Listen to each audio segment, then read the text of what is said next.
નમસ્કાર મિત્રો, શું ક્યારેક એવું બન્યું છે કે તમે જાણતા હો કે કોઈ વસ્તુ ખોટી છે છતાં તમે એ જ કામ કરતા રહો છો? જેમ કે સિગરેટ આરોગ્ય માટે નુકસાનકારક છે, એ જાણતા હોવા છતાં પણ વ્યક્તિ ધૂમ્રપાન કરે છે. અથવા મોબાઈલનો ઉપયોગ ખરાબ છે એવું માનતા હોવા છતાં પણ કલાકો સુધી સોશિયલ મીડિયા પર સમય પસાર કરે છે. આ બે વિરોધાભાસી વિચારો અને વર્તન વચ્ચે જે આંતરિક તણાવ સમજાય છે તેને મનોચિકિત્સામાં કોગ્નિટિવ ડિસોનન્સ કહેવામાં આવે છે. આજે આપણે સમજશું કે કોગ્નિટિવ ડિસોનન્સ શું છે, તે કેમ થાય છે અને આપણા દૈનિક જીવન પર અને માનસિક સ્વાસ્થ્ય પર તેનો શું પ્રભાવ પડે છે. મિત્રો, 1950ના દાયકામાં મનોચિકિત્સક લિયોન ફિટ્સ મિત્રો 1950ના દાયકામાં મનોચિકિત્સક લિયોન ફિટ્સિંગર આ સિદ્ધાંત રજૂ કર્યો હતો. સરળ ભાષામાં કહીએ તો, જ્યારે આપણા વિચારો, માન્યતાઓ અને વર્તન એકબીજા સાથે મેળ ખાતા નથી ત્યારે મનમાં જે અસ્વસ્થતા અથવા તો તણાવ થાય છે તેને કોગ્નિટિવ ડિસોનન્સ કહેવામાં આવે છે.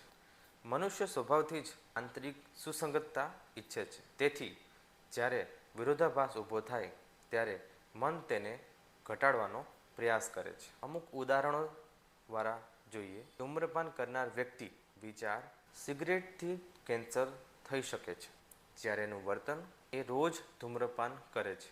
આ વિરોધાભાસ અસ્વસ્થતા પેદા કરે છે. પછી વ્યક્તિ બહાના શોધે છે. મારા દાદા પણ પિતા હતા અને એ તો 90 વર્ષ જીવ્યા. જીવનમાં કાંઈક તો આનંદ જોઈએ. આ બહાનાઓ દ્વારા તે પોતાના મનનો તણાવ ઘટાડવાનો પ્રયાસ કરે છે. બીજું ઉદાહરણ જોઈએ. ફિટનેસ અને જંક ફૂડ. વ્યક્તિ કહે છે, મારે સ્વસ્થ રહેવું છે, પણ રોજ ફાસ્ટ ફૂડ ખાય છે. પછી કહે, આજનો દિવસ જ છે, કાલથી ડાયટ શરૂ કરશું. આ પણ કોગ્નિટિવ ડિસોનન્સનું ઉદાહરણ છે. ત્રીજા ઉદાહરણ તરીકે જોઈએ. સંબંધો કે સંબંધોમાં કોઈ વ્યક્તિ પોતાના સંબંધને સ્વસ્થ માને છે, પણ સતત અપમાન, નિયંત્રણ અથવા તો ભાવનાત્મક હિંસા સહન કરે છે. પછી પોતાને સમજાવે છે, તે મને પ્રેમ કરે છે એટલે ગુસ્સો કરે છે.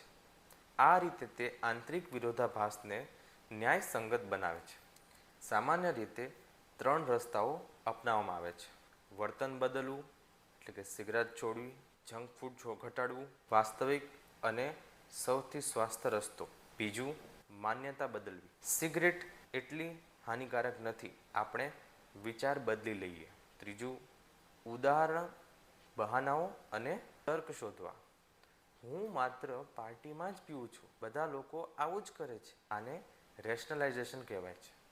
મિત્રો, કોગ્નિટિવ ડિસોનન્સ માત્ર સામાન્ય માનસિક પ્રક્રિયા નથી, તે ઘણી માનસિક સમસ્યાઓમાં પણ જોવા મળે છે. જેમ કે વ્યસન, ડિપ્રેશન, ચિંતાજનક વિચારો, સંબંધોની સમસ્યાઓ અને ખોરાક સંબંધિત વિકારો. જ્યારે વ્યક્તિ લાંબા સમય સુધી પોતાના મૂલ્યો વિરુદ્ધ જીવતી રહે છે ત્યારે અપરાધબોધ, ચિંતા, શરમ અને આત્મસન્માનમાં ઘટાડો થઈ શકે છે.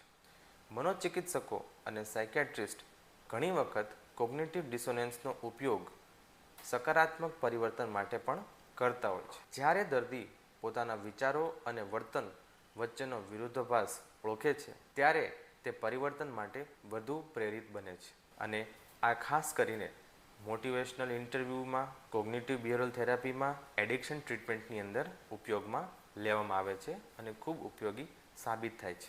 મિત્રો, કોગ્નિટિવ ડિસોનન્સ કોઈ બીમારી નથી, તે માનવ મગજની એક સામાન્ય માનસિક પ્રક્રિયા છે.